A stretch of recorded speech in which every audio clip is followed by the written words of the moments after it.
Hey everybody, welcome back to the Backpack Hack channel, and this video is for those of you who use vacuum sealers. If you've ever tried to vacuum seal liquids, you know there's a problem. As soon as you put a little negative air pressure into the bag, that liquid literally wants to jump right into your machine. Now, some people will vacuum seal liquids by putting the sealer on the edge of their countertop, and I've done this too. Open up the drawer and let the bag hang down into the drawer and vacuum seal it, but you can't get a whole lot of air out because as soon as you start putting negative air pressure into that bag, the liquid is going to want to run right uphill into your machine, and if it gets into the air pump, you ruin your air pump and you're up for a new machine. So you can probably vacuum seal an actual liquid a little bit, but you're not going to get a whole lot of air out of it before that liquid wants to jump into your machine. So how do you end up with a package like this that's nice and flat, and there's very little air? There is an air pocket right here, and there's a few little air pockets right here. Here's some water that I just did up for this video, and I put some red food coloring in to make it a little easier to see.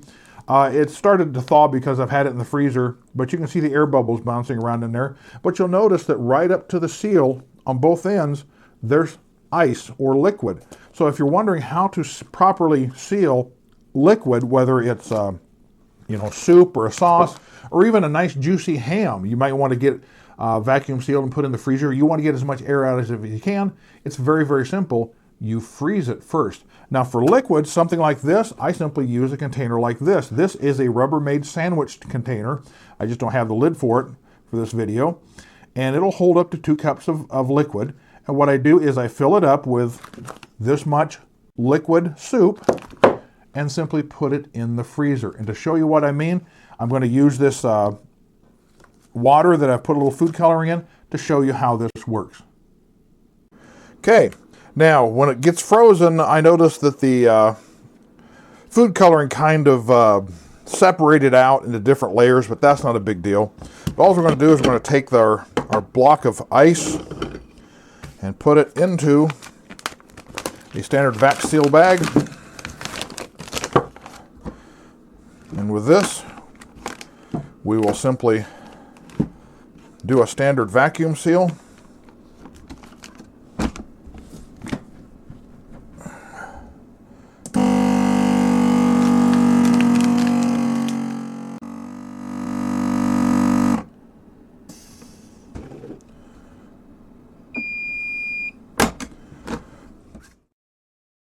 Now, once you've vacuum sealed the solidified product, whatever it is you're trying to vacuum seal, you can either just leave it like that, or do what I do is I let it thaw out, as the case of this potato soup. I will then put it in a cake pan and put the cake pan in the freezer so it will freeze into this nice flat container.